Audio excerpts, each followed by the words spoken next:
limited to just the sky, just the earth, just the water. Exactly.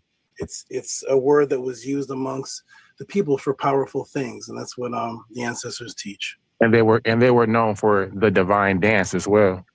Exactly. That's exactly. They were the divine enchanters, the Nechesi, from Hes, and they were the divine dancers. Oh, by the way, whenever you say the word divine yes, is, yes. yes. Whenever you say the word divine, whenever you see the word divine in the language, the word there is netter. It's netter, yes. Right. I appreciate that. I appreciate that. So awesome. And also I want to tell everybody, peace to all the new people that came in on the panel. I can't really see I can't see who they are. Oh, I see star 7. I'm going to be here for a few more minutes. Usually I would have a pod class today. I would have to push the pod class, the TuT pod class, to tomorrow. It's tomorrow at 2 o'clock, and that's why I have the time to be here right now. But I only have a few minutes before I have to. Hey, hold on 1 second, fam. I gotta rewind this because I wanted to point out. I wanted to point out what he said when both me and King J was on when we came on the platform, because that's the reason why I'm really doing this video. I came on the platform, because I had a question for them, and before I was able to ask the question, Brother Tahuti had mentioned something in regards to my name, right? And if any of y'all been watching the exchanges that has happened between ANKH and myself, you know that ANKH has a problem or some kind of difficulty pronouncing my name. And the reason why ANKH has a problem pronouncing my name is because his understanding of MoZeZ is based on white supremacist seminary school teachings. You know what I'm saying? When I say that, his understanding of MoZeZ is based on white supremacist seminary school teachings, he expects me to spell that name MoZeZ the way that he sees it on the Hollywood movies, like, with the 10 Commandments, or like when he go to these white supremacist seminary school places, or to these churches that teach white supremacist seminary school understanding of the Bible. His understanding of MoZeZ, that it's a white dude that wrote the first 5 books of the Bible. You know what I'm saying? He doesn't take time to study what the experts say in regards to this word MoZeZ. He can't even pronounce it right. Most people, when they see how I got it spelled up there, and I'm going to show y'all why I spell it like that, but most people, when they see it spelled like that, they still say MoZeZ. But when he see it, he doesn't have the ability to recognize, how to pronounce that word for some reason. But I want to show what Tahuti had to say about that word MoZeZ, because it is in alignment with my understanding of the word MoZeZ. And I'm also noticing that ANKH has a problem with Brother Tahuti. I think I think that he thinks that Tahuti is a pseudo, like me. He's got a problem with certain Kemetic people, I guess.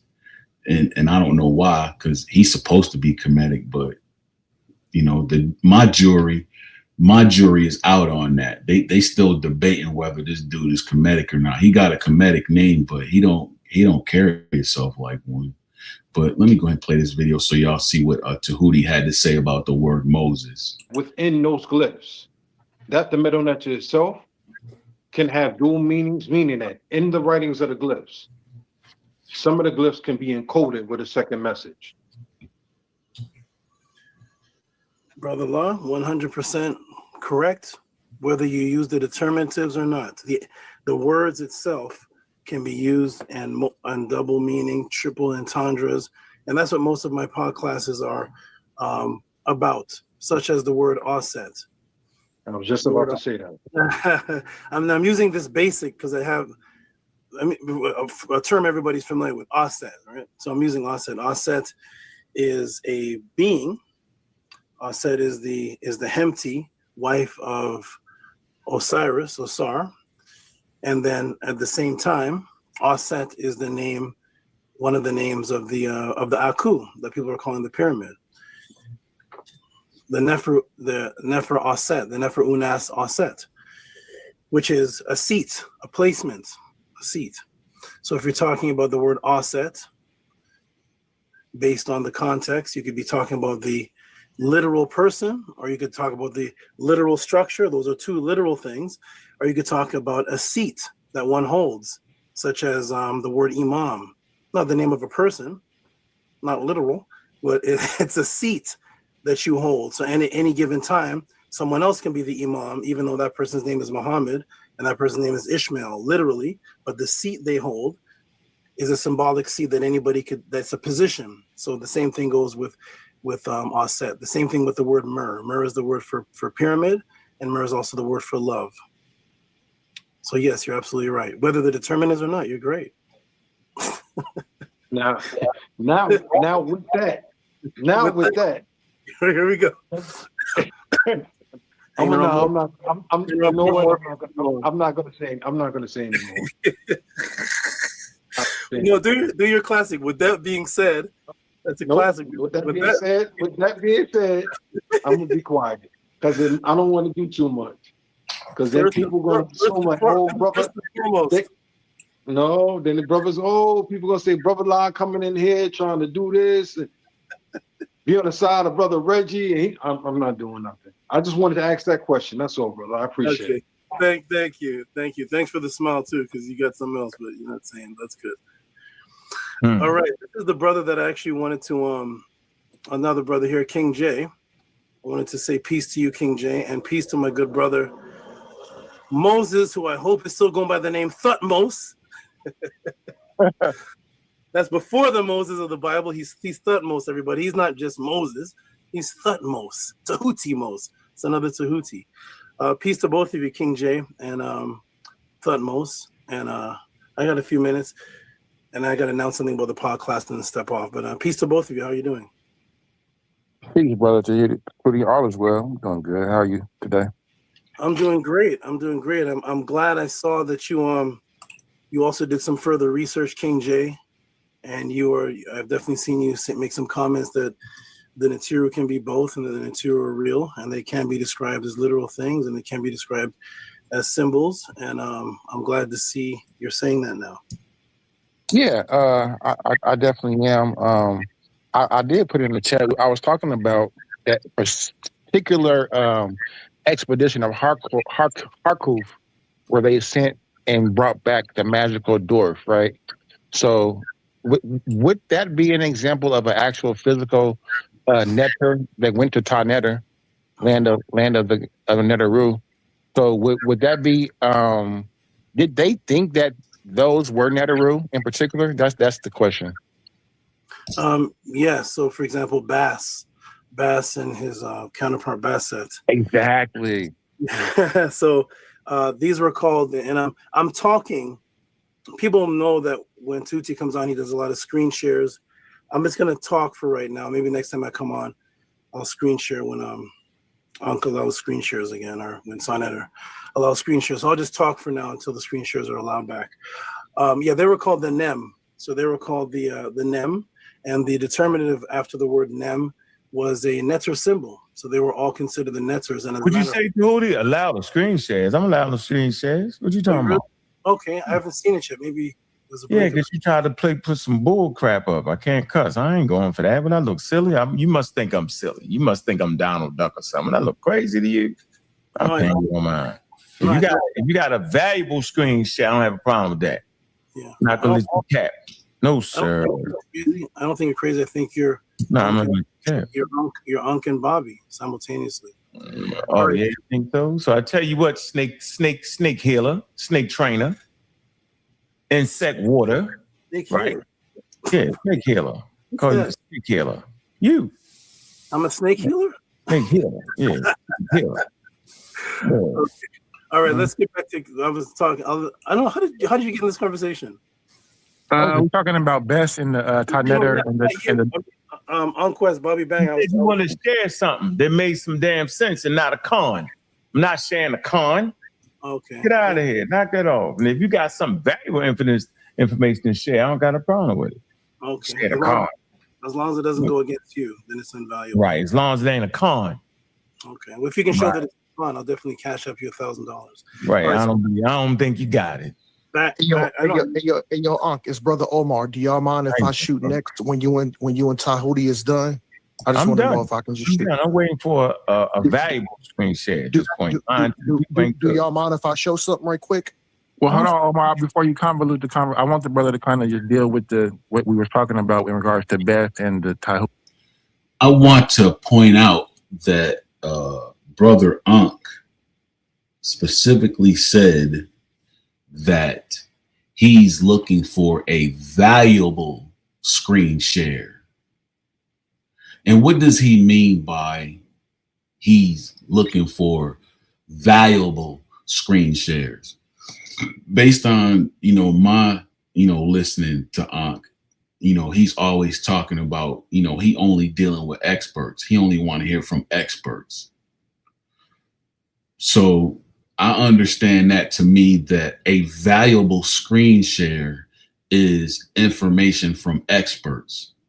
And if I'm not mistaken, an expert is someone who has taken the time to go to university, engage in a field of study for a certain amount of years and graduate with not just an associate's degree, not just a bachelor's degree, not just a master's degree, but a doctorate's degree in their field of study. If I'm not mistaken, that's what an expert is. And that would be a valuable share. Where I'm from, a valuable share is information that a PhD has, a work that a PhD has done. That to me, that's a valuable share. So I just wanted to point that out, that he said that, because right now I'm getting ready to make a case that Ankh is a hypocrite. That's the reason why I titled this video, what exactly was Ankh trying to hide from the audience? In the TuTMoZe and the particular what we were trying to get into before you. He never got a chance to. Hold on real quick, brothers. Hold on real quick, brothers. I want to get back because Tahuti did have a point. Before Ankh, before King J, y'all jumped on. We were specifically talking about aspects dealing with this debate coming up. I don't want to move the conversation to talk about Best. We wasn't talking about Best, which we know. Omar, we're not moving a conversation. You just don't comprehend that. We all know Ankh is on record talking about that he did praise Best.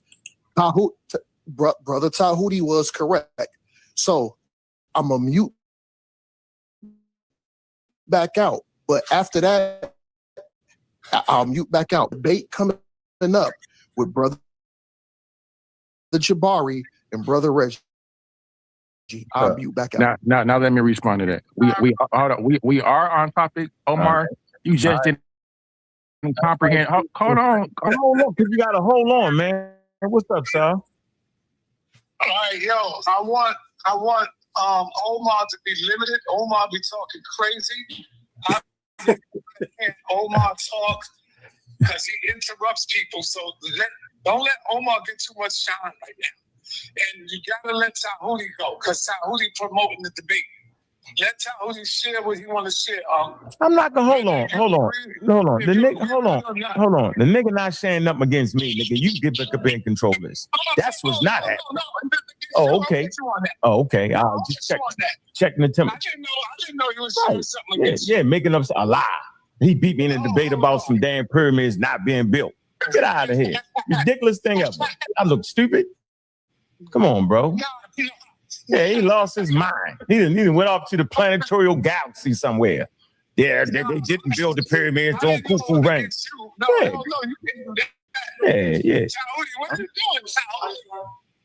You can't be banging on the host, brother. Yeah, he tripping. No, he can't be making up stuff. I don't mind the bang, but don't make it up. I don't remember banging on anything. But He ain't bang. I mean, I got him. Yeah, Tootie can share what he want to share.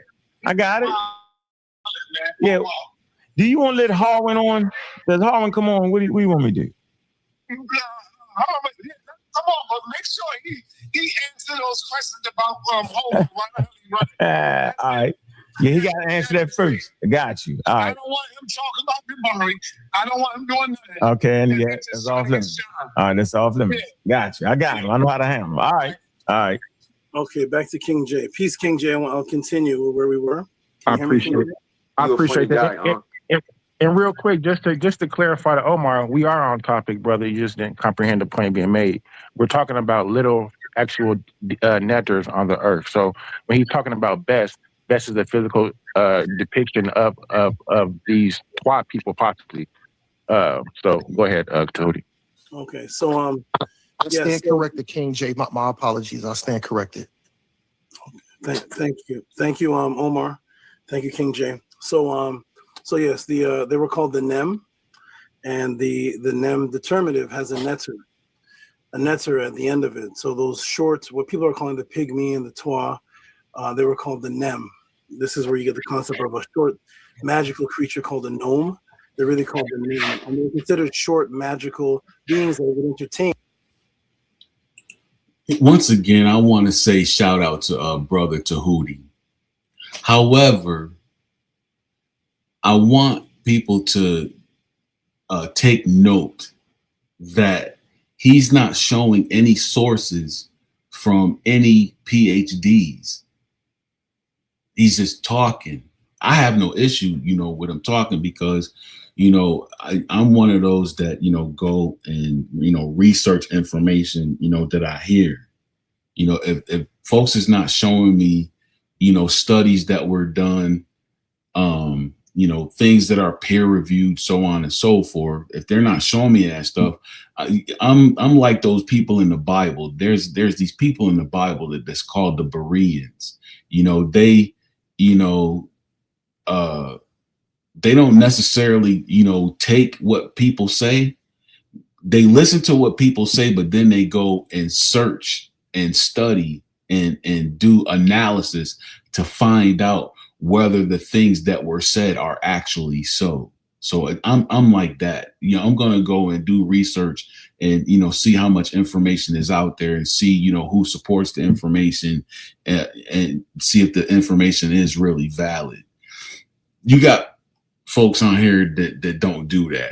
ANKH is one of those persons. He's one of those people. He act like he go and do research and stuff, but he don't do no research. Because if he was doing research, he would understand why I spell MoZeZ, MoZeZ, and he would be able to pronounce it correctly, just like everybody else does. But for a dude that reads books and studies information that experts put out there, he obviously not doing enough study, because he wouldn't be making such a big deal about how I spelled the word Moses, but we'll get into that later. I just wanted to just point out that any other time, folks got to be showing information from experts, but Brother Tahuti is not expected to do that. He's expected to, he's seen as the expert. That's the reason why he's able to talk without showing anything. Unfortunately, I'm not allowed to do that, because this crazy bald head dude got folks thinking that I'm pseudo. So I always got to show that my information is coming from PhD professors and stuff. I can't just get up there and talk like Brother Tahuti is doing.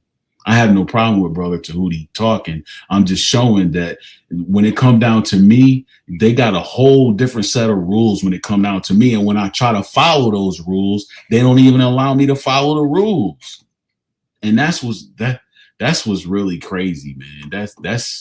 it's real frustrating. I mean, the type of games that I see being played, those are the kind of games that I've seen FBI agents play. Not saying that, you know, these folks, you know, that be giving me a hard time on HOK are FBI agents and informants, but I've seen FBI agents and informants play these types of games.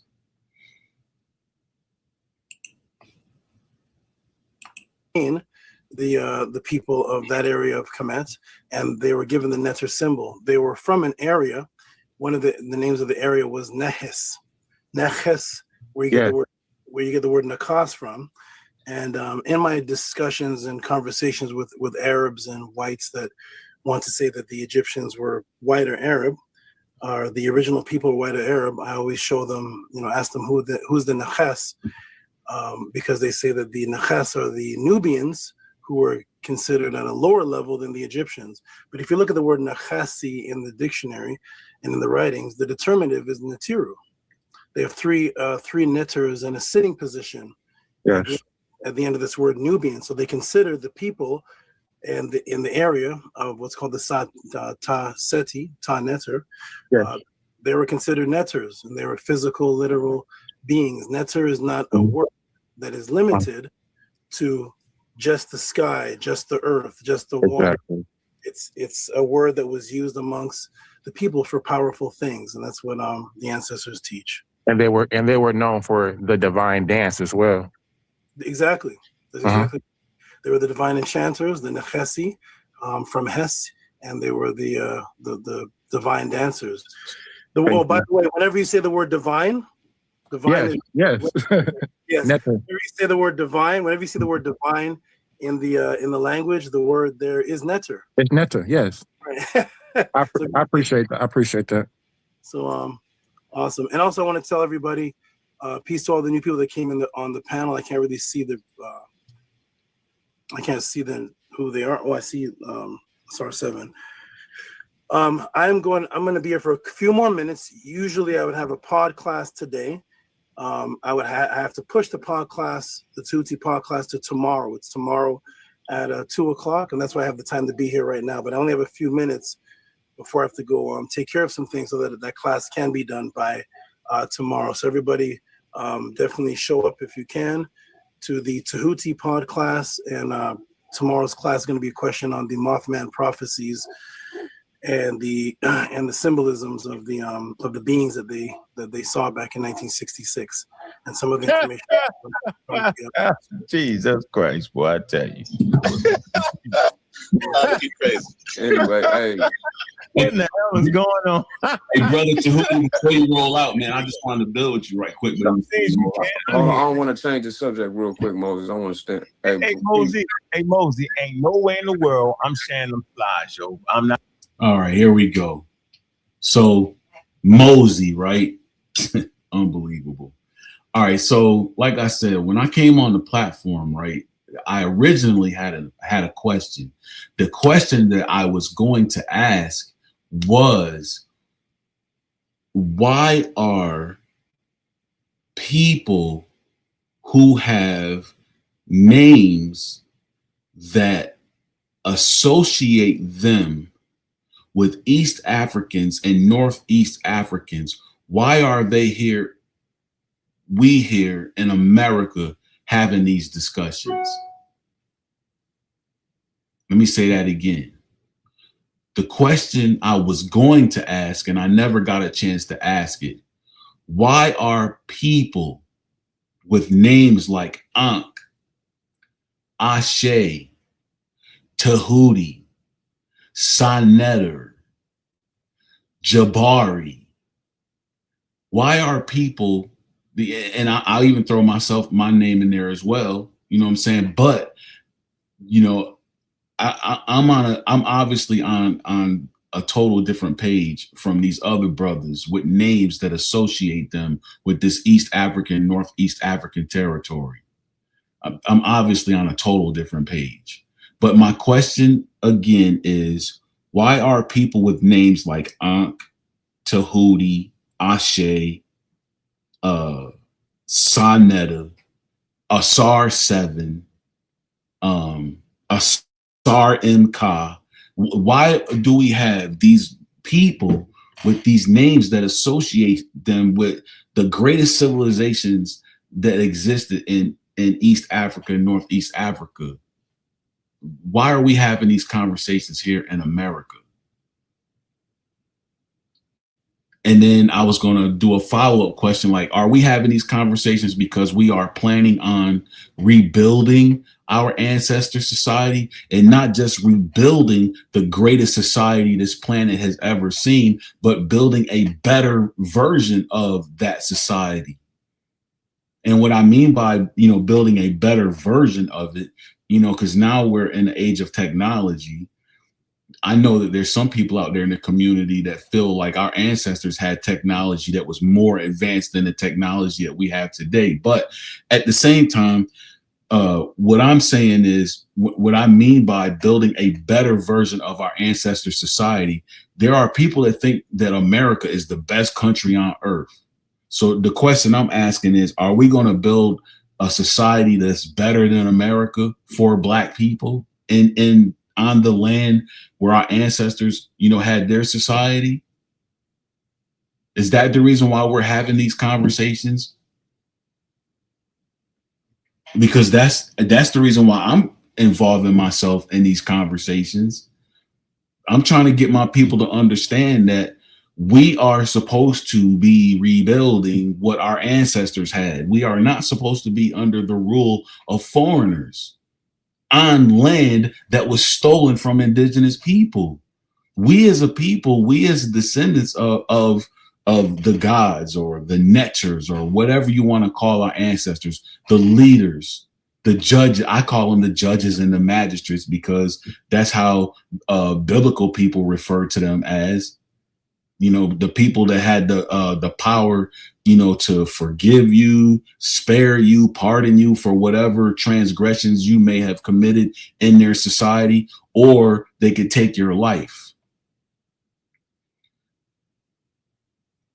I understand that we have a responsibility to this planet the same way they had a responsibility to this planet. We can't fulfill our responsibility to this planet while being under the oppression of thieves that stole this land from indigenous people. But back to what, so ANKH is calling me MoZe. And y'all see what Tahuti said earlier today. Not today, but you see what he said earlier in the video, when he acknowledged, me. He said, not the Moses of the Bible, or he said before the Moses of the Bible, it was TuT-MoZe. So when I said that, before you leave, Tahuti, I wanted to build with you on that point. That you said, in regards to, before the Moses of the Bible, there was TuT-MoZe, right? So I didn't get a chance to ask the question, why are we having these conversations? And then I don't even get a chance, to build with Brother Tahuti. So there was these slides that he saw and he chose not to show them. Earlier in the video, he said, if the slides is worthwhile, I'll show them. As I said, slides that are worthwhile, slides that are worthy of showing, are slides that come from experts, in my opinion. So let me show you some of the slides that I put up there. So, these are experts. People are tired of me showing these slides, but I have to show these slides because if I don't show the slides of these experts, then this crazy bald head is going to have the audience thinking that I'm some kind of crazy pseudo, that, I'm off my rocker and I'm just gish galloping, right? The information that I show comes from these two professors, these two people that did work that ANKH has never done. These two fellas have done work that Reggie has never done. These two fellas have done work that Chris MVP Harris has never done. These two people have done work that Sonetta has never done. These two people have done work that Garfield has never done. These people put in more work, just about as much work as any other PhDs out there on the subject when it comes down to I refer to it as Kemetic territory. To tell you the truth, I really don't even be paying too much attention to people that be calling that territory Egypt because of the study because of their study, because of what these professors have shown in regards to that word Egypt. I don't even believe that Egypt was biblical Egypt was over there in Africa. I don't believe that biblical Egypt and Kemet, they're not one and the same. That's the understanding I came to, but that's later. I want to deal with this word that this man has a problem pronouncing. He has a problem pronouncing the word Moses for some reason. And I think the reason why he has a problem pronouncing the word Moses is because of the way that I have it spelled. He's so used to seeing that word spelled the way that white supremacists taught him to spell it. White supremacists taught him how to spell Moses. And because I don't spell it the way white supremacists taught him how to spell it, then it's crazy. It's wow. And I'm off my rocker, right? So this is from the professor James Strong's, right? You see the word here at the top, Moses, right? And then there's the pronunciation of it. You know, just like in the dictionary, if you go into that slave owner, what was that slave owner's name? That old slave owner, Webster's dictionary, that slave owner Webster's dictionary. If you go into the slave owner Webster's dictionary, you will see words in the slave owner Webster's dictionary. Let's use a word like comment, right? You go in the slave owner Webster's dictionary, you look up the word comment, and then in parentheses, it's going to show you how to pronounce that word comment. So that's the reason why I spell the name the way that I spell it. I spell it out the way it's pronounced. I don't know, maybe I need to start adding a hyphen in there, you know, because he doesn't even pronounce the Z at the end. He just say MoZe. Every time I talk to this dude, it's MoZe. And everybody else sees it and they say Moses because that's how it's pronounced. But bro, if you was really reading it, why are you leaving off that pronunciation of the letter Z at the end? You don't even say MoZeZ. You just say MoZe. And I think that's kind of funny, man. As the video goes further, somebody you like messed up your name and you like had a dog. You had a conniption, man. You had a fit. But this is what I want to point out about this name. All right, so remember, I'm dealing with, you know, what scholars are showing. Remove this.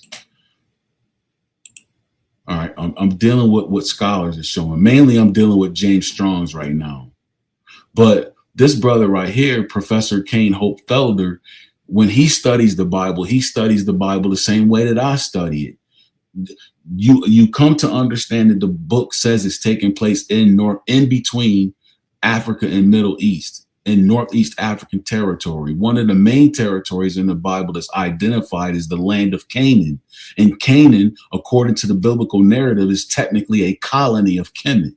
So Kane Hope Felder, what he does is he sees that Professor James Strong's took the time to study the language of the people that was in that biblical territory, Canaan. And so he goes and he starts looking up the words the same way that's the reason why I study it the way that I study it, because of how Professor Kane Hope Felder studies it.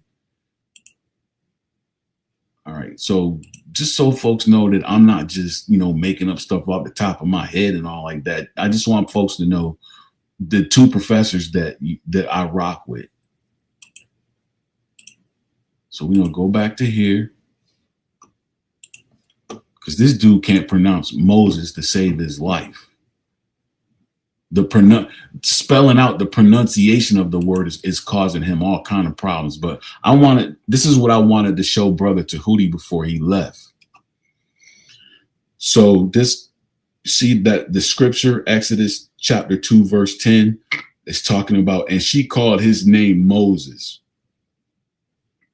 And, you know, it was Professor Kane Hope Felder that helped me to understand that you can't just read this book in English and she called his name Moses. You have to look at each and every one of these words. All of these is English words, right? You have to look up the word she in these biblical people's language. You have to look up the word called in these biblical people's language. You got to look up the word his in these biblical people language. You got to look up the word name in these biblical people language. You got to look up the word Moses in these biblical people language so that you'll have an understanding of what the scripture is really saying, right? But since Moses is the word that's in question, since I don't know how to pronounce the mess, 4872. So what we have to do is we got to go into the concordance and look up this this reference number 4872. Later on in the video, you're gonna see that he's making jokes about me taking pictures and snapshots of pages out the books. I have to take pictures and snapshots out of this book because Negroes don't read. You know how thick the Strong's Concordance is? Do you know just the dictionary alone, the Hebrew Chaldee dictionary, how thick that is? Negroes is not going to take the time to go in there and start looking up all these English words and translating them back to the language of these people that's in that territory, in the colony of Kemet, that land called Canaan that belongs to Kemet. Negroes is not going to go and do their due diligence. So that's the reason why I have to take pictures of pages. I got to break it down to its lowest compound for brothers to understand it. And I feel like that's the reason why you don't want me showing the slides, because I'm making it simple for these people to understand. That's why you don't want to show nothing. You want to bombard people with all of this big stuff. I'm trying to keep it simple for our people so they'll see what we're dealing with. Folks don't know what's getting ready to go down based on how you're presenting your information, Ankh. Your information, to tell you the truth, is not going to help us. Scientific literacy is not going to help us in this white supremacist construct. We have to exit out of this white supremacist construct. Scientific literacy is not going to help us while we are in this white supremacist construct. Scientific literacy helps us when we are building our own construct in East Africa, where our ancestors' society used to be. That's the reason why that scripture in the Bible says what it says in Matthew chapter 6, verses 24 through 33. You can't serve two masters. You're going to love one and you're going to hate the other one. And then it finishes up in verse 33 where it says, seek ye first the kingdom of God and its righteousness, and then all these things will be added unto you. Well, God is not the invisible man. God is the same as the netters that Brother Tahuti is talking about. These leaders that was in East African territory, these leaders that was in Kush. That's the kingdom that is telling us to seek. Seek ye first the kingdom of God and its righteousness, and all these things will be added unto you. It's telling us, descendants of East Africans, seek ye first the kingdom. Go get your kingdom first. Go rebuild your kingdom first, and then talk about scientific literacy.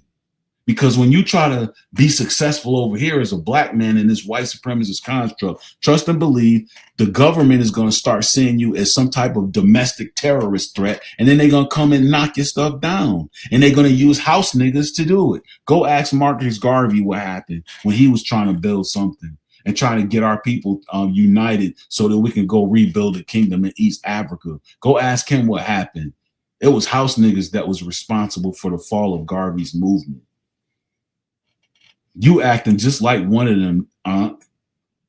At any rate, let's go look up 4872.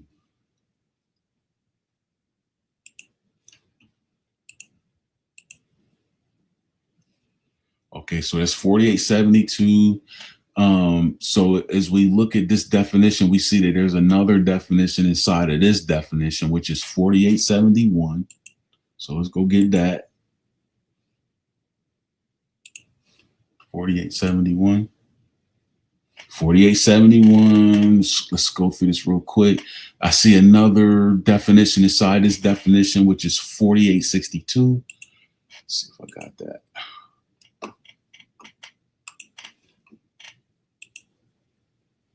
Yep, 4862. 30. I see some more definitions. 3326. Wait a minute, but much closer than 33. I don't think we need that one though. That's leading to something else. All right, yeah, we're just gonna do those three. All right, so we're gonna go back here, starting with this one, because this dude has a problem with my spelling of the name MoZeS, right? And like I said, look up there at the top where the word MoSES is. In parentheses is how to pronounce the word MoZeS. That's the reason why I spell it that way, so that people can pronounce it correctly. And this dude can't even pronounce, even though I spelled out the way to pronounce it, he still can't pronounce it the correct way like everybody else can. But this dude reads books. He has an issue with Negroes not reading, but obviously this Negro don't read either. All right, so this right here is just him. This is me showing him he need to shut the F up about how I'm spelling the word MoZeS. All right, because according to the professor, this is how it's pronounced. MoZeS, not Moses, MoZeS, right? But then he gets deeper into it by showing how it's pronounced in the biblical people's language and the biblical people territory. So you go to 4872, and it says here, and this is what I wanted to show Brother Tahuti, because this supports what he was saying, that before the Moses of the Bible, it was TuT-MoZe, TuT-MoZe.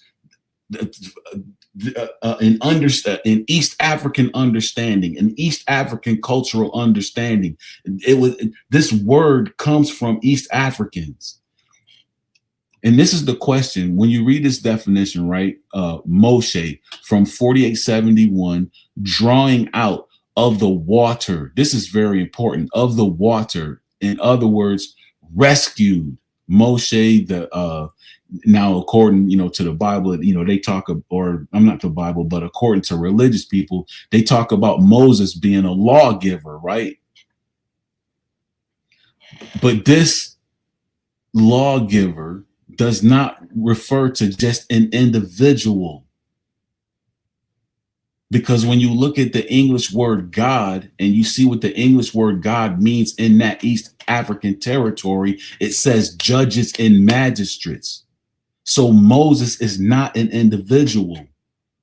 Moses refers to all of the people in that territory that had that were sitting in the position of being lawgivers, judges, magistrates, people in authority in this Cushite territory, in this Genesis chapter 2, verse 13 territory, in this Cushite territory. And remember this right here, of the water, drawing out of the water. In other words, rescued. I'm going to get into that rescue part. I'll get into that later, but I specifically want to focus on, this water part. And also, I think that I've cleared up this lawgiver thing too. This Moses is not an individual like how white supremacist seminary schools be teaching y'all. That's not what the word refers to. The word refers to people who are drawn out of the water. What's the next one? 4871. Check this out. 4871. Look at this word.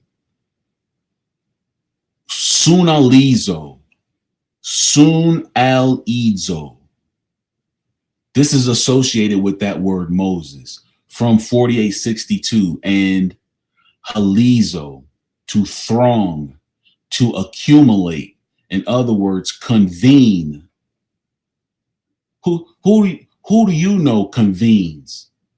The English word God in this East African territory, the pronunciation is Elohim, and it means judges, magistrates. Don't judges and magistrates, don't they convene? Don't they, look at this, assemble together?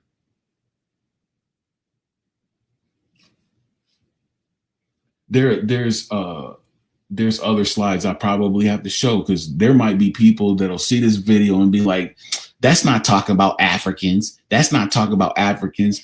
I'm specifically going to tell you to just go read Genesis chapter 2, verse 13 through 14, and then go read Genesis chapter 13.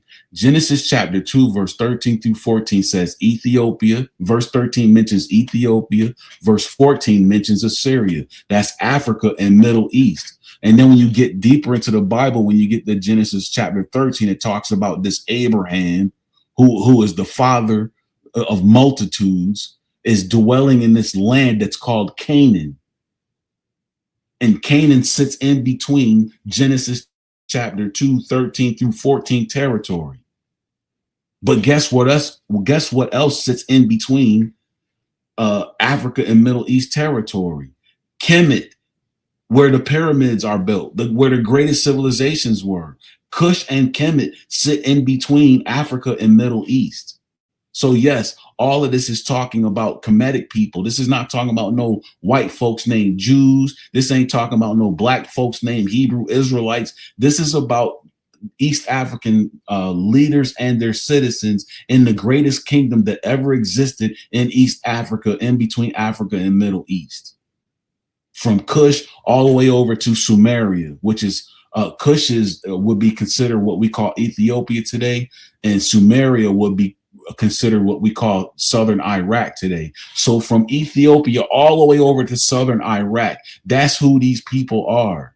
The leaders in this territory and the citizens in this territory. But what I want to point out in this particular definition that's associated with MoZeZ, which what I wanted to show to Tahuti to confirm, what he was saying, not only is this word says to accumulate, convene, assemble together, sunalizo, to gather together, to assemble with a suggestion of a crowded meeting. Look at this word right here, sun with halizo, to crowd or mass. But look at that, S-U-N. S-U-N. Remember the other definition when it talks about the water, drawn from the water? Listen, in that Genesis chapter 2, 13 territory, Ethiopia, which was really talking about, the entire continent of Africa. Well, not the entire continent, but a large majority of Africa. It shows in the territory of Naphtali, which is near the area that we call Ethiopia today. You see that the people were studying astronomy. Why was they studying astronomy? Why was they studying the universe? Why was they studying the stars? Because these people in that territory understood that that's where they came from, that they were manifestations of the universe here on this earth. And as above, so below. Attempting to govern this earth the way that they saw the universe operating. Following the ways of the universe. So as above, so below. What does that mean for these people? These people did not believe in integration. These people in this African territory, the word is Nazarite. These people were separatists. Just like the sun sits in the center of this particular system, and you have the planets that revolve around the sun on their particular orbits. That is the way that these people in Cush saw other nations around them. The same way you had the planets that orbit around the sun, but they never get close to the sun. That is how the people in this East African territory and this great civilization, the reason why the civilization lasted so long, because they maintained their separatism from these outside nations. They saw these outside nations just like planets, revolving around them or orbiting them, but never coming into them. That you see laws all through the Bible telling these people to not make marriages with these outside people. Unfortunately, you had disobedient people that did it.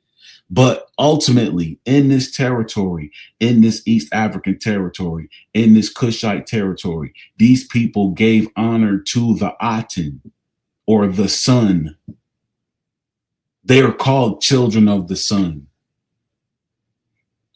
That word MoZeZ is associated with all of this. That's what these definitions are. They're coming from that word MoZeZ. MoZeZ does not mean what white supremacist seminary schools been teaching, that, you know, this white dude, you know, with a staff, you know, he had this stick and, you know, he parted the Red Sea. All of that is fables. You know, it's a metaphor for something deeper. Just like this word MoZeZ is a metaphor for something deeper. It's not even referring to just an individual. It's referring to a people, judges and magistrates, or people in authority in this African territory. But remember, in the other definition, let me flip back to it real quick. You see where it says drawing out of the water. They looked at the universe as water. The sun sits in the universe. The sun sits in that water. What's the other one? 48. Let's look at 4862. 4862. Look at that. Sun. S-U-N. Soon. A primary denoting union with or together, but much closer than 33, 26, 38, 44, by association, companionship, process, resemblance, possession, instrumentality, addition, with, beside, accompany, in composition. It has simpler applications, including completeness. But this word MoZeZ is associated with the sun and in the universe, the water. And there are scriptures that say in Psalm chapter 82, verse 6, I have said, ye are gods, ye are children of the Most High. It is talking about these Cushite people saying that they are children of the universe. That's where they come from. This is the God that everybody is supposed to be believing, not the invisible man. People are supposed to be following the gods of this civilization. They had the greatest civilization on this planet. They had heaven here on earth. There is no society on earth today that functions the way this African society functioned, where the Nubian Empire was, where the Cushites were, where these pyramids are built. People want to always focus on the pyramids that are up there in a territory that they call Egypt, but they'll never want to pay attention to the pyramids that were built in Cushite territory and Nubian territory. And folks want to ignore the type of construction that took place down there in Lalibela, Ethiopian territory. How did they carve churches out of mountains? What kind of construction is that? How did they have the ability to carve churches out of mountains? Why did these people have that ability? Is it because there was manifestations of the universe on earth? Is it because they were manifestations of the universe, and because they were manifestations of the universe, the sun gave them a particular strength? But we don't have that strength today because we've been violating the laws that they had established in regards to us not marrying outsiders or marrying earth animals, so to speak, not mixing our blood with these earth animals, because in the day that we do that, that's when we die. That's when we lose our abilities to be God on earth, to fulfill our responsibilities to this planet. So this is where I wanted to show, build show Brother Tahuti. I wanted to build with him on that because, what he said in regards to, before there was MoZeZ in the Bible, there was TuT-MoZe, and that's where, MoZeZ is really derived from. Nobody can tell me that TuT-MoZe was not also one like Akhenaten. No one will get me to believe that TuT-MoZe did not have the same understanding that Akhenaten had. They want to say, that Akhenaten was a monotheistic, was into monotheism, but why would you not give any kind of honor or worship to the sun? Or like the people in that Canaan territory, they refer to him as Yah. In 1611 King James Bible, Psalm 68 verse 4, their word for the sun was Yah. But of course, down in Kemetic territory and Cushite territory, their word is the Aten. Why would you not give any honor to that source of life? You have the water, which is the universe, giving energy to the sun giving energy to the green life here on this planet, the green life here on this planet doing photosynthesis and then producing oxygen or breath, which is actually spirit. Yeah, let's go ahead and look up that real quick, because the debate is about, were the netters literal, right? And so, when we're having a discussion about that, now we're talking about African spirituality. And so let's look up this English word spirit to see what it means to these people over there in this East African territory.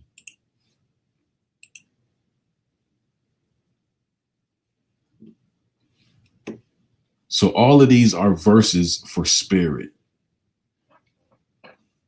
So you see some New Testament. No, that's all Old Testament. But I'm seeing 4151. I see 7307. I see a lot of different definitions. But what's this in red? Because folks, usually like to, deal with red. So let's look at the term in red here. Yeah, that's 40. Let's look up 4151. See what the word spirit means.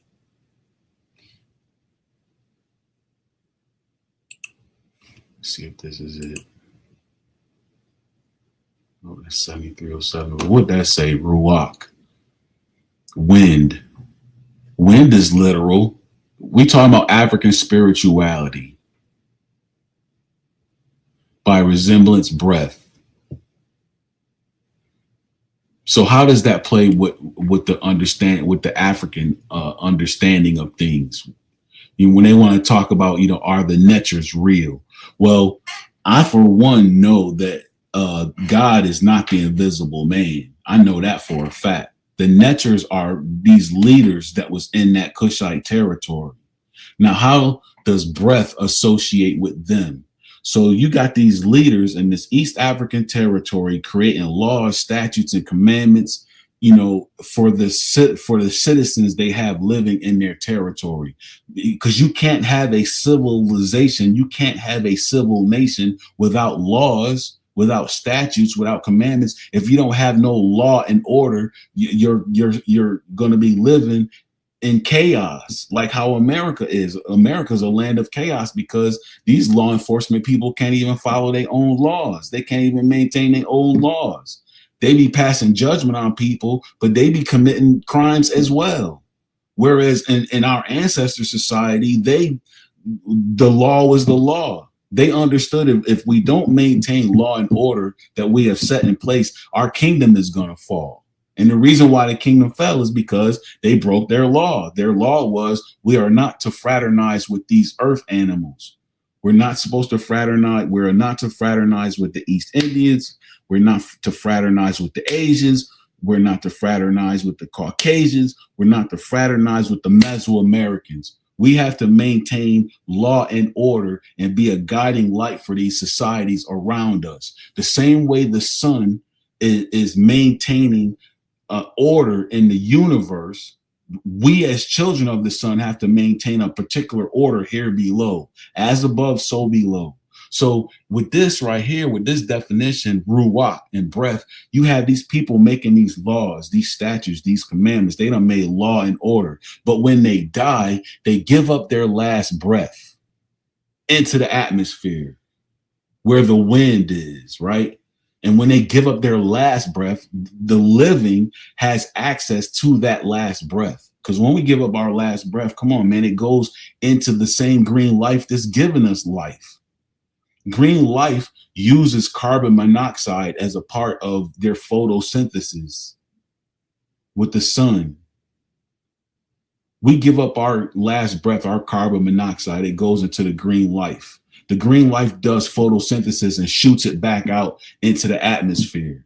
So these that made laws, statutes, and commandments to maintain law and order among humanity, as long as they have bloodline here on this planet, let's say they got, children, grandchildren, great-grandchildren, they're able to access their descendants because that's the same blood that they came from. The blood that they had when they were breathing air, when they were breathing breath, that oxygen was going through their blood, circulating through their body. And then they gave up that last breath. But then that last breath is making contact with that same blood that they gave to their sons, daughters, grandchildren. So that consciousness is also igniting in their children or in their descendants. That understanding of law, statutes, and commandments, that understanding of law and order, is that understanding is still there in that bloodline that's breathing basically the same breath that their ancestor was breathing.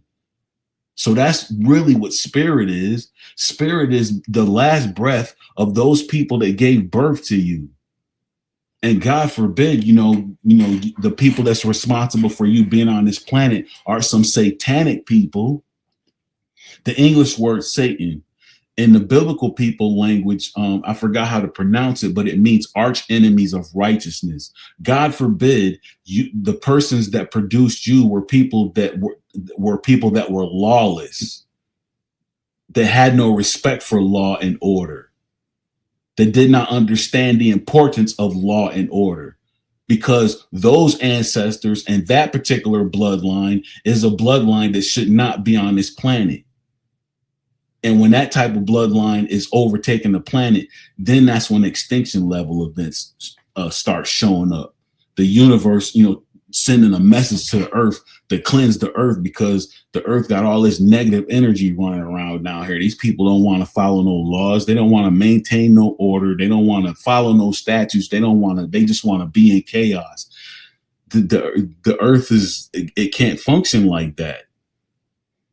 Remember, people giving up their last breath. Like you got people that's living in sorrow, living in pain, living in frustration, living in anger, seeing that there's no more fairness. You send that type of energy off into the atmosphere, and you get enough vengeance in the atmosphere. Of course, there's going to be an extinction level event. That's what the whole wrath of God is all about. You got people down here trying to live righteous, trying to live according to the law, trying to be fair in a society that is crooked, in a society that done became hell. And then they give up their last breath. Now you got this vengeful spirit, this vengeful breath flowing through the air, in the wind. Next thing you know, you got all kind of hurricanes popping off, tornadoes popping up. At any rate, look at that. What was that other definition, man? 4151. Let me see if I can find that one. What's the first one? What's this one? Is this 4151? Oh, what is that? Still Ruach. The mind and the spirit. Look at that mind. Can your mind function without your blood? Can your blood function without breath, without breathing breath? Can you get breath if there is no trees out here doing photosynthesis? Can these trees do photosynthesis without photon energy from the sun? Can the sun give photon energy to the green life on Earth without the water above or the universe above? When ancestors give up their last breath into the atmosphere, they are able to connect to the mind of their bloodline descendants, of those that they left behind. That's African spirituality, understanding the importance of ancestors. And if you got ancestors that was living lawless, you don't want to give no honor to them. You don't want to give no honor to ancestors that was being satanic. You want to give honor to ancestors. You want to be in connection with ancestors that was responsible for maintaining the best society that this earth ever seen for about 3,000 years, until outsiders started coming into the territory. Let's see if I can find this 4151 for spirit. What's this one? Is this 4151? There it is, right there. 4150. This is the one that was in red from 3259. An assembly. Here we go again. An assembly. A troop. Appointed time. What? At an appointed time, the ancestors that established the most greatest civilization on earth is most likely going to come with vengeance, because the planet has forgotten their laws, statutes, and commandments that they created for the best society this planet has ever seen. That energy is able to connect to their descendants because they are able to hear through the ears of their descendants. They're able to see through the eyes of their descendants. They're able to feel what their descendants feel, because this blood that flows through the veins of their descendants came from them. And the very oxygen that their descendants is breathing contains the last breath that those ancestors that created the very first civilization, it's flowing through the blood of these descendants. And so we cannot say the ancestors are dead when they still have descendants here on this planet, breathing in the very air that last breath went into. That last breath is a form of energy, man. We know that breath has energy in it. We know that breath contains like microorganisms or molecules. That's why people be getting sick.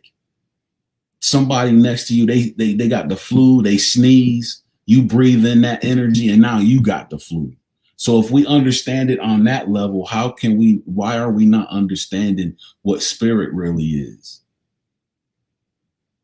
This entire conversation goes to that debate. Are the natures literal? Wind is literal. Breath is literal. Atmosphere is literal. Where is this breath, this atmosphere, this wind? Where is it coming from? We do know that green life is recycling it, though. That's for doggone sure. And green life is doing what it's doing because it's getting energy from the sun that makes it do that.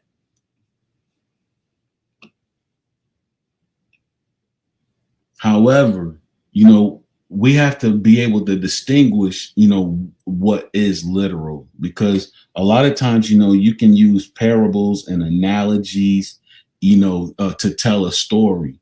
But, parables and analogies, are not necessarily literal. They're just a way to try to convey a story. They're a way to convey a literal story. But unfortunately, you got people, when they see the word angel in the Bible, they start thinking about these dudes with wings, because that's what Hollywood showed them. But that's not what the word angel really means. The word angel refers to deputies, like law enforcement, people that work for the gods, people that work for God. God is not the invisible man. God is judges and magistrates. You ever been to the courthouse to go see the judge? Who's in the courthouse? Deputies.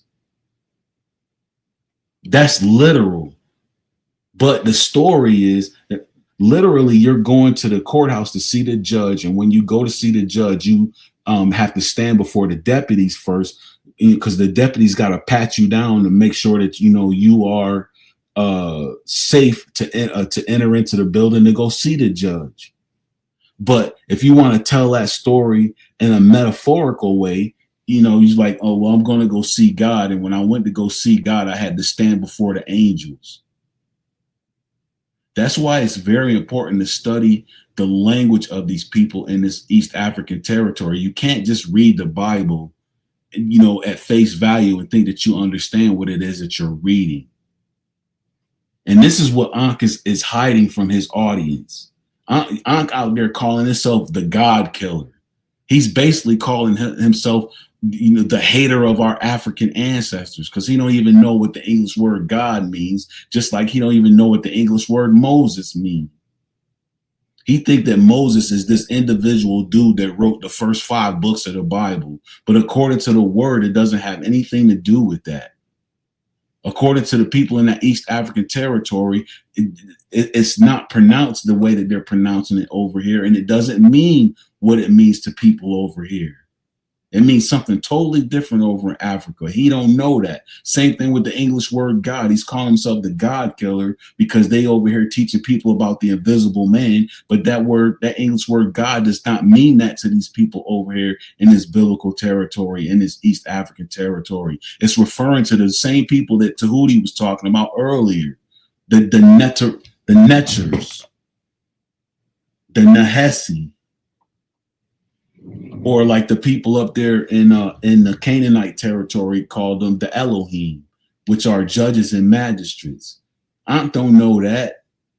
He up there playing songs talking about Negroes don't read. He's the Negro that's not reading, y'all. Go back to this doggone video. This dude, man. This man, I'm telling you.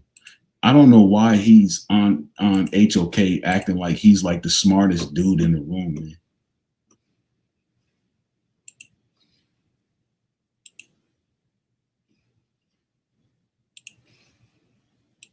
Not doing it. I thought you was down with the experts, bro. Yo, 1 minute you down with the experts, and then when folks bring you experts, then you don't want to show no experts. Wild, Marty. Calm it down. So also you yelling. No yelling. Why am I wild? You wild, MoZe. Why am I wild? I'm wild because I'm showing information from experts.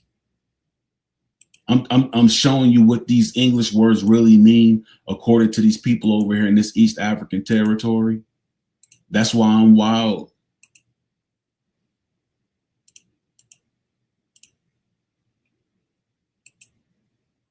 I don't get it. And you can't even pronounce MoZeZ.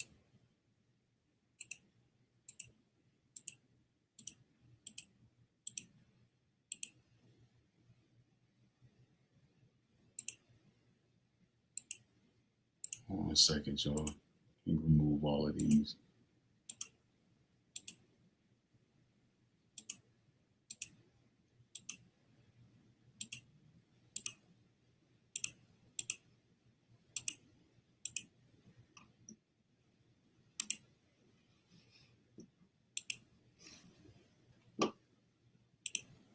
No yelling. I'm simply saying you show the same daggone cut and paste. Are you I show the same old cut and paste, right? Yo, if Sonetta had not taken down all of the videos that he's been doing over the years, these brothers been coming on HOK since like what, 2010, talking about the same stuff. Even this debate that they get ready to have, they've had this debate before. They've had this debate many a times. And I'm not knocking that. I'm just like, why is he making an issue about me showing the same slides? The reason why I'm not knocking Sonetta for showing the same debates or having the same discussions about God year after year, let me say it like this, month after month, year after year. The reason why I'm not, coming at Sonetta the way that ANKH is coming at me is because Sonetta gets new viewers every month, every year.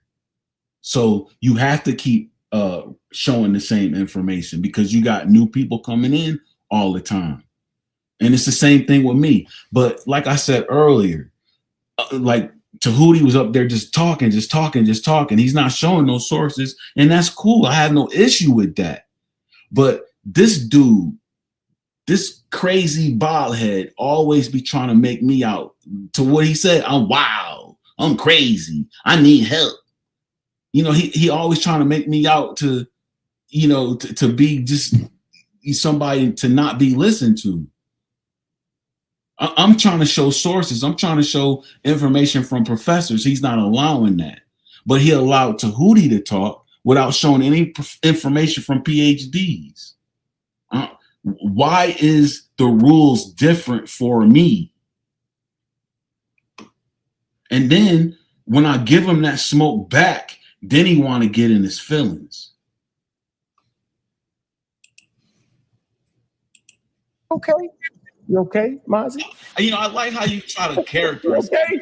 I'm not. Just show it. Just show it. No, we all seen it. We got an essence to our memory, bro. We know all your spots. No, you don't. No, you don't. Because if you did, you wouldn't be saying the stuff that you saying. We took a picture of him. And bro, you show the same stuff every day too. No. Like I said, I have to take pictures of pages out of these books because these people are not going to read no books. You got a song that say Negroes can't read. I think the song is disrespectful, even for you, because you obviously ain't reading. You shouldn't be throwing yourself out there in the street like that, bro. You shouldn't. But I have to take pictures. You see how thick this book is? Ain't no brothers out there going to be trying to read none of this. You see how thick this book is that Professor Kane Holtfelder put together? They not gonna read that. I have to take pictures. I gotta break it down to its lowest compound. I gotta make it very simple. I gotta bait them, so to speak. And then maybe, just maybe, you know, based on a little bit of information that I gave them, maybe that they will open up the book and start searching it for themselves. Why are you making an issue out of me taking pictures out of? I would rather take pictures out of these books than to keep showing stuff on the internet that can be altered. You keep showing Wikipedia stuff. Wikipedia stuff can be altered, bro. A lot of these books have been written. A lot of these books are based on research that was performed a long time ago. And the research that was performed was peer-reviewed. It's actual factual information. But now we got dudes like you that keep showing Wikipedia stuff on the internet. Y'all want to keep showing Strong's information that's on the internet, and the stuff that's on the internet is not the same as the stuff that's in these books. They're altering stuff on the internet to keep Black folks from seeing who we really are and what it is that we're supposed to be doing. I don't trust nothing on the internet. You should be happy that I'm taking snapshots of things out of books. If you want folks to read, if you got an issue with Negroes not reading, you should be happy that I'm reading something and then trying to, you know, share pieces of it with the folks, you know, to entice them to go read it for themselves. You want some nonsense, bruh. You definitely doing some gatekeeper type stuff, man.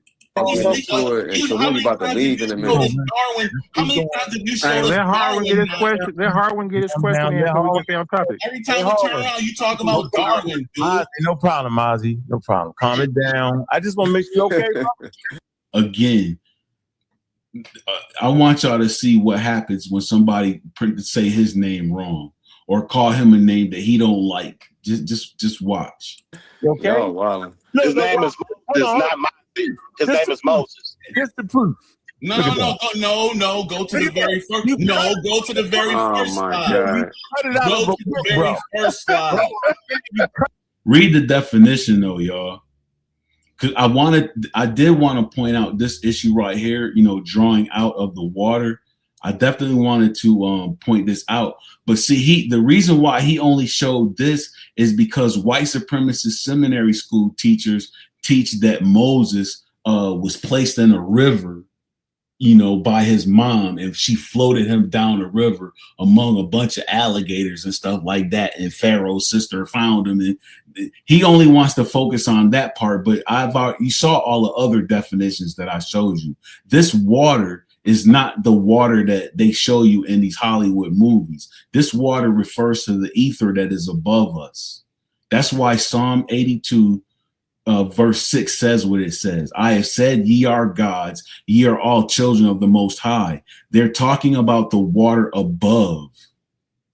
That's the reason why other definitions associated with Moses, you see the word son and assembly. Assembly.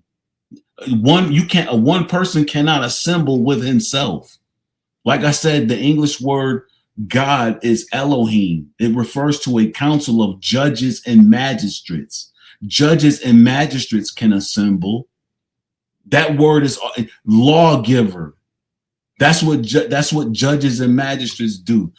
Man, Okay, so now let me just show what God means, because the Netchers, the word Netcher, it also refers to God in that territory. When you hear them talk about Netchers, they're actually talking about God, and God in this territory, this English word God, number 430. Let me show you the definition for it.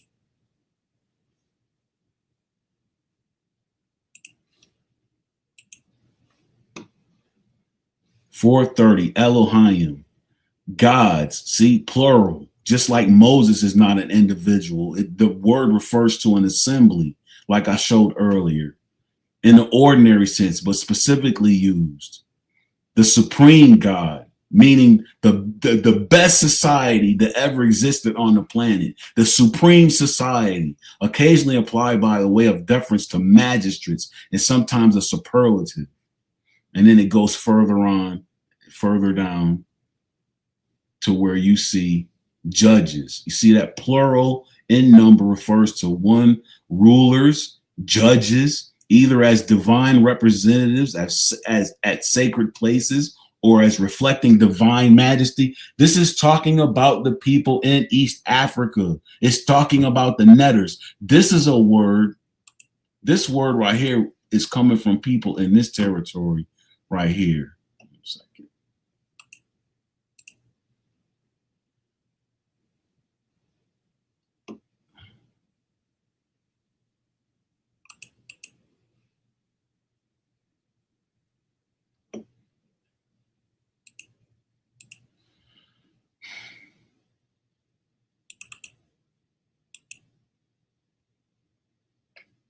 Oh, come on, man. Right here. Genesis chapter 13 talks about Abram settling in the land of Canaan. This Canaan is the son of Ham. Ham is supposedly over here ruling this territory where Egypt is, and he has sons. Let's see if I can show y'all that real quick. So y'all know we talk about Africans up in this joint.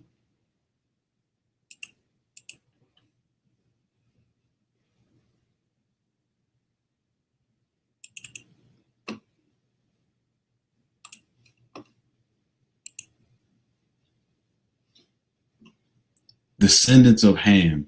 The descendants, I forgot which, I think this is, I know it's in Genesis, but verse 6, the descendants of Ham were Cush, Mitzrayim, Put, and Canaan.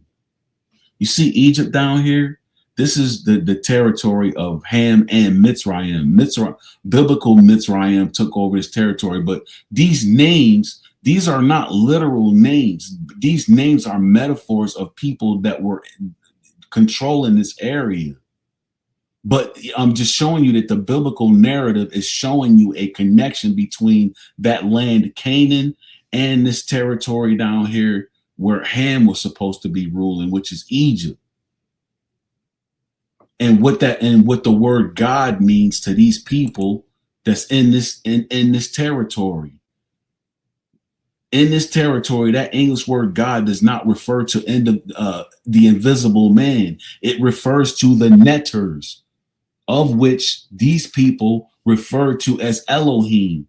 These people up here in this colony of Kemet, because they probably, especially since you did have outsiders coming into this territory, they obviously most likely, came up with which the Phoenicians did. The Phoenicians did come up with their own writing system, their own language, but their understanding is not different from what netters are. Let me go back to what I gotta go back to who he said. I'll get back to this argument with this dude in a second. Let me go back to what Tahuti was telling you about netters.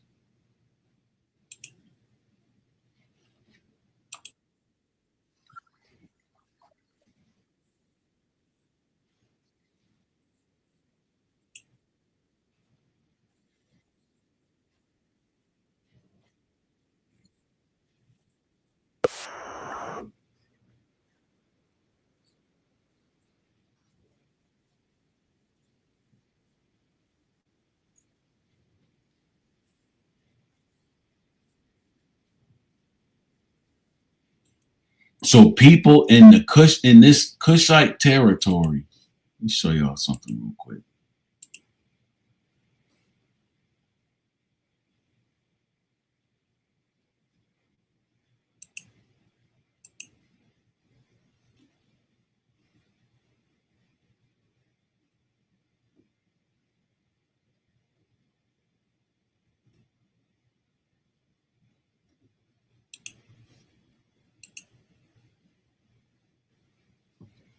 In this territory, you see Egypt, you see the Nile, you see all the way down here in Naphtali. This is actually Kush territory.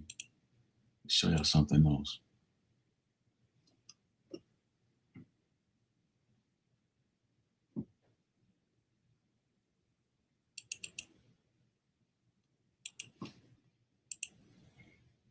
So y'all know that the Bible is talking about this territory. He talking about, you show the same slides, you show the same slides. But obviously, these niggas is not listening. And the name of the second river is Gihon, the same as it that compasses the whole land of Ethiopia. You see where Ethiopia is on this old 1611 map? It's sub-Saharan Africa. And then the next verse, and the name of the third river is Hiddekel, that is it which goes toward the east of Assyria, and the fourth river is Euphrates. So the Nile River flows from here, from the Abyssinia. It was called Abyssinia back then. Today we call it Ethiopia. But the Nile River is flowing up toward Egypt and toward the Mediterranean. And it says east of Assyria, you said, which goes toward the east of Assyria. So the Nile River is coming up out of Egypt and goes eastward toward Assyria. You see where Syria is? And that, in this territory right here, Canaan sits in between. You see the rivers right here coming up. See where it says Nile Delta? These rivers is talking about going eastward. When you go eastward, you're heading toward Canaan.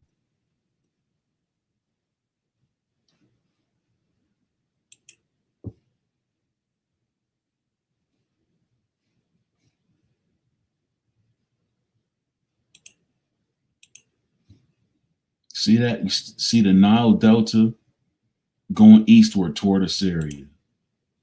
All I'm trying to show y'all, man, is the very people that Brother Tahuti is talking about. These people up here, this is a colony of Kemet. It belongs to biblical Ham. This is all the same territory.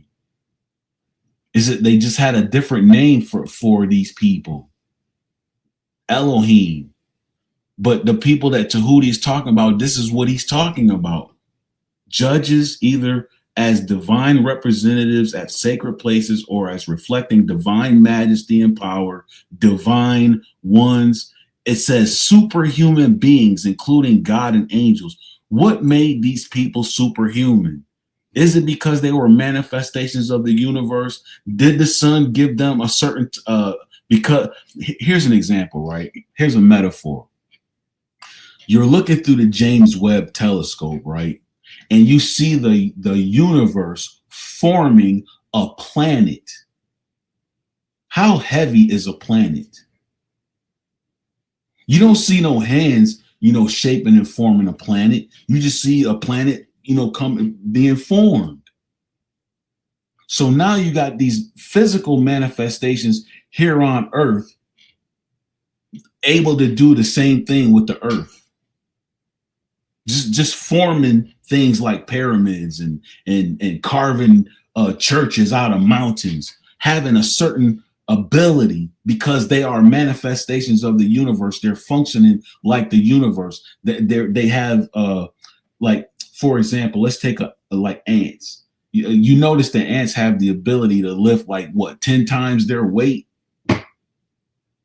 So who's to say that these people did not have that, our ancestors in this East African territory, who's to say when they first arrived on this planet and they evolved from the water into these physical beings, that they did not have the same ability that ants have? Why is that far-fetched? If a tiny old ant can lift 10 times its weight, why would we believe that the original people did not have the ability to do that? We don't have the ability to do that anymore because we've been mixing bloodline with earth animals. We have polluted we are polluted now.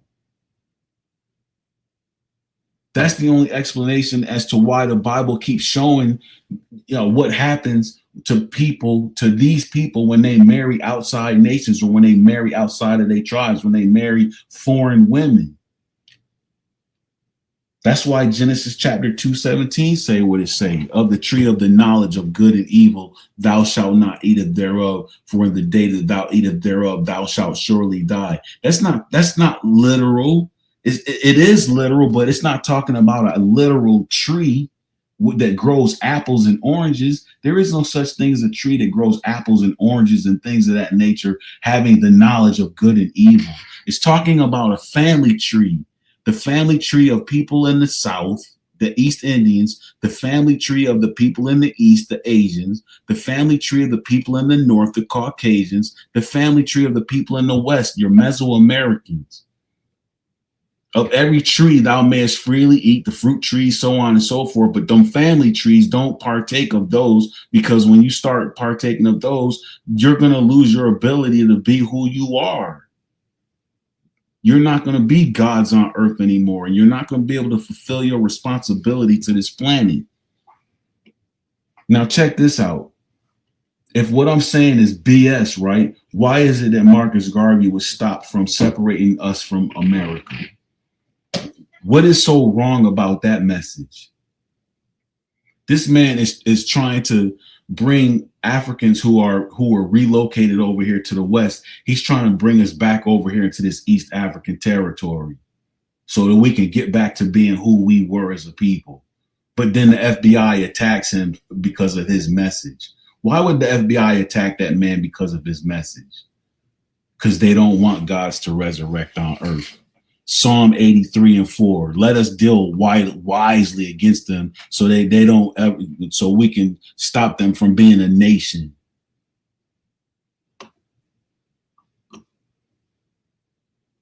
Go back to this.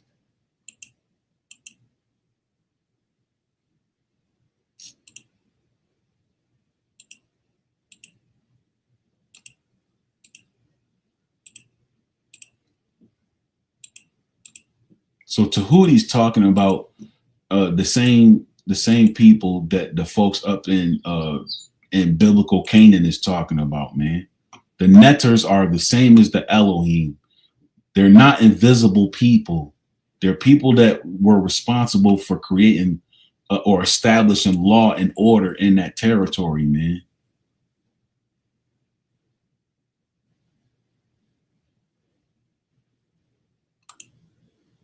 How many machines does your home gym really need?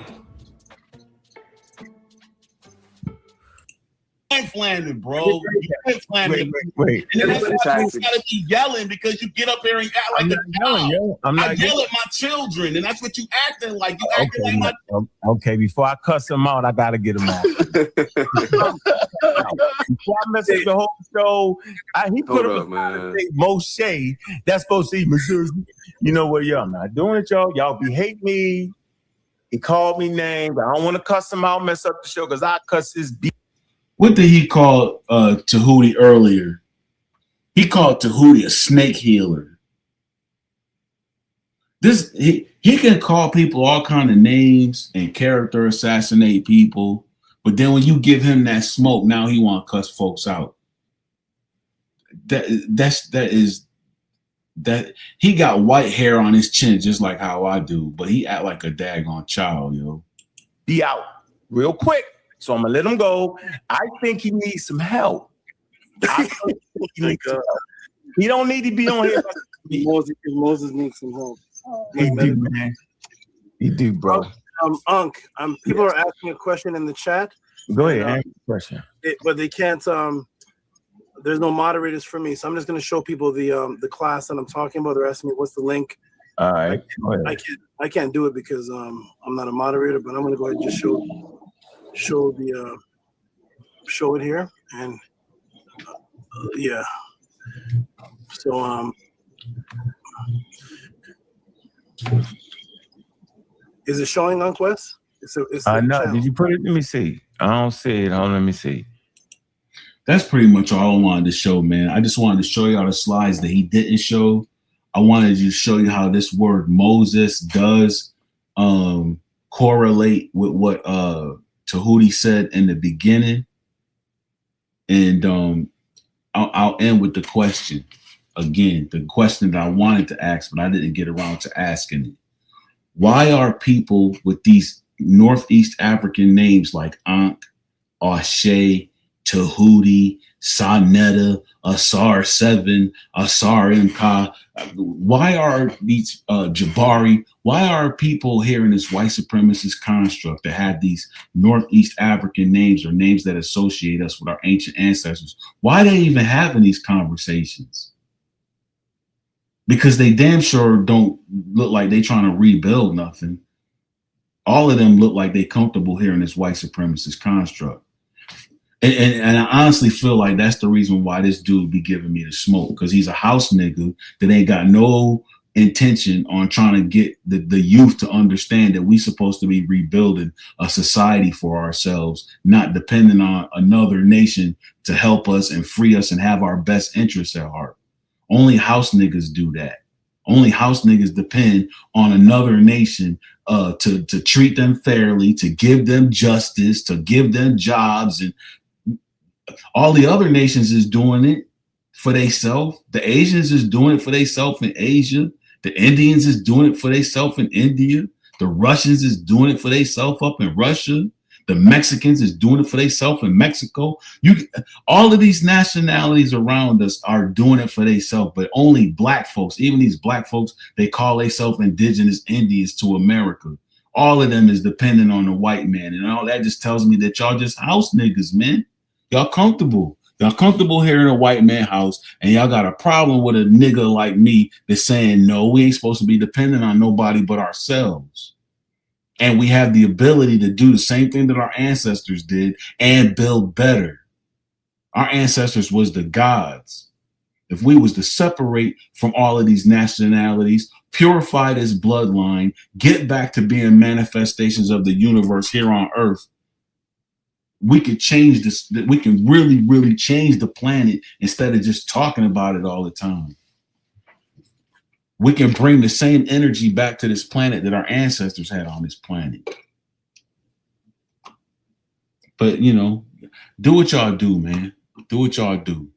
And Ankh, you keep being a gatekeeper for these white supremacists. Right now, okay, so the Judas Iscariot is actually literal and not literal. Judas Iscariot is not literal, but it represents, or he represents, a sellout among the African people there in Rome.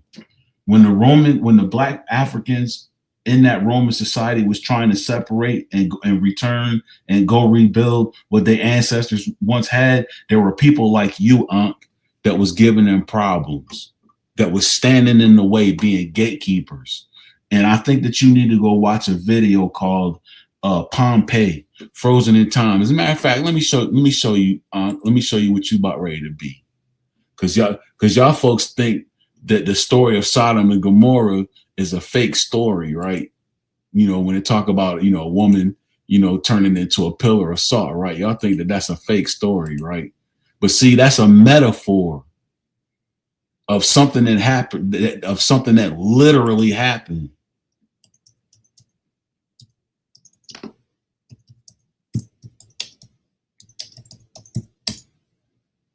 This is what happened when gods don't do what they're supposed to do on earth. The energy on earth gets corrupted. The energy on earth gets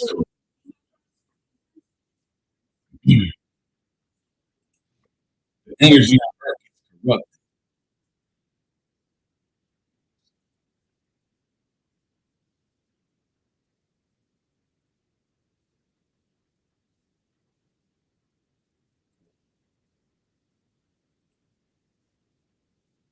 hiding or they're trying to leave. That's you, that's you. That's people just like you that was standing in the way of Africans that was trying to get up out of Rome, trying to separate from Rome. It took just 18 hours for Pompeii to be buried under millions of tons of volcanic ash and pumice. Yo, we got to get out of these Roman provinces, man. We got to return back to the land of our ancestors. We got to get back to the Kushite territory, man. The same thing that happened to Sodom and Gomorrah about ready to happen again here in Rome, y'all. And then we have people like ANKH, you know, clowning people, attacking people, undermining people, his own people, doing that Judas Iscariot type stuff. Because he was in love with the white man and loved making that white man's money. They was paying him 30 shekels of silver. And because of people like ANKH and causing people to not listen to the folks that was trying to save them from a disaster, because ANKH caused people to not listen to other Africans that was trying to save them from a disaster, this is how they ended up. Right here. Turned into pigs. The superheated air burns their lungs and melts their muscles. Their twisted and contorted bodies were quickly buried in ash. When they finally decomposed, their bodies left voids in the ground. After the decomposition of the body, when the internal organs disappear, they keep it this empty space, they form just still the bones, because the bones are very resistant to the decomposition. Long ago, archaeologists realized that if they filled these voids with plaster, the body's shapes could be revealed. The casts they made have captivated the world. Pompeii is unique in showing the... How I know that's y'all? Let me show y'all something real quick.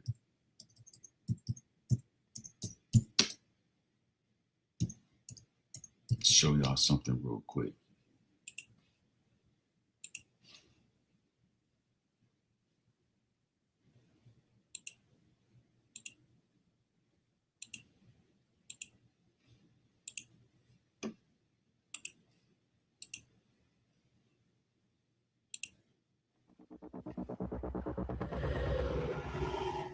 Yellowstone, America's first national park, and home to one of the world's largest supervolcanoes.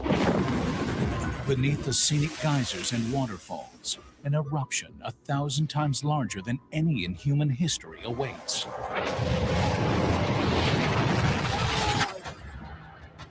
It's happened before. Less than 1 million years ago, it devastated more than half the continent, and it could happen again. There will definitely be additional eruptions in this area. And not just one, but a series of monstrous eruptions. 1 million times more powerful than an atomic bomb. It's absolutely devastating. Everything would be killed. Destroying... Hey, yo, ANKH, keep your gatekeeping ass right here in this white supremacist construct, nigga. Keep playing me for stupid. Keep calling me crazy. Keep talking about I need help. No, Negro, you need help. You and your entire bloodline. Stay y'all asses right here, because this mess is coming. It's coming again because the energy that's on this earth is the exact same energy that was in the air during the time of Rome. With the pedophilia, the homosexuality, the whoredom, the no respect for law, the lawlessness. It's the exact same energy. And the universe, the water above, it sends signals to the earth through the sun. The water above, the ether, the dark matter energy sends energy to the sun. The sun sends photon energy to the earth. And in that energy, there's coding that says there's a particular area of this earth that is a cancer, and we got to cut it out. At one time, it was here. Biblical Egypt was over here. I don't care what nobody tell y'all. Sodom and Gomorrah was a cancer. Greece was a cancer. Babylon was a cancer. Rome was a cancer. The United States is another cancer. Stay your house nigga ass right here in America. Choose not to understand that Bible from an African standpoint. Keep calling yourself God killer. Keep being stupid. You're going to be just like them folks in Pompeii. There's nothing new under the sun. The Bible shows you that life is cyclical in nature. It always repeats itself. If you do this and that, you will, if you do this and that, you're going to have this particular result. But if you don't do this or that, you're going to have this other kind of result. You're choosing to not do this and that, Ankh. You're choosing not to do this and that, so you're going to get the negative result. You and the rest of y'all that choose to not understand what that Bible telling y'all African behinds.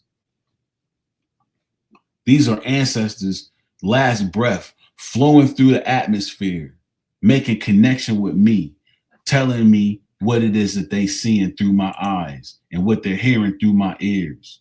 They're seeing the exact same situation repeating itself, and they telling me, yo, tell the children that they gotta get up out of there. They gotta get free from this place, or they're gonna die. And if you die here, guess what?